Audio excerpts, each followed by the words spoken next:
প্রেম ভালোবাসা করার জন্য আমি টাকা দিব, অন্তত মাকে আর মারিসনি, মা বাপকে মারিসনি এর জন্য, ঠিক আছে?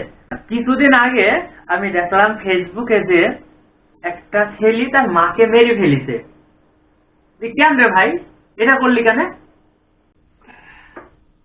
ভাই? তোদেরকে একটা মেসেজ দি, তোদের যদি টাকা লাগে অবশ্যই আমাকে মেসেজ করবি, ইনবক্সে হোক, আমার ফেসবুক পেজে হোক, বা আমার আইডিতে হোক, আমাকে মেসেজ করবি যে ভাই আমি গার্লফ্রেন্ড নিয়ে ঘুরতে যাইতে পারছি নি, আমার কিছু টাকার দরকার, আমার কিছু টাকা লাগবে, আমি অবশ্যই তোদের পাঠাবো। তোদের পার্সোনাল নাম্বার হোক, বিকাশ নাম্বার হোক, আমাকে দিস। কারণ এইভাবে এই ভালোবাসার জন্য বা গার্লফ্রেন্ডের জন্য নিজের মা বাপকে যে মেরে ফেলবি, এটা একটা ক্যারাম বিষয় না? যে মা তোকে খাইতে দিল, ছোটই মানুষ করলো, এতদিন বড় করলো, আর সেই মাকে কি করলি? শেষে মেরে ফেললি। কি একটা এটা, এটা আসলে মেনে নেওয়ার মতো না। হ্যাঁ, যে সামান্য কিছু টাকার জন্য মানে নিজের মাকে ফ্রিজে মেরে রেখে দিলে। আরে ভাই, কি করলি জীবনে খাইলে?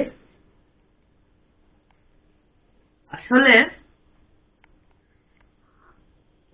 তোদের একটা কথা বলি ভাই, যারা এভাবে মা বাপের উপরে অত্যাচার করছিস, তারা এসব করিসনি, ভালো হবে।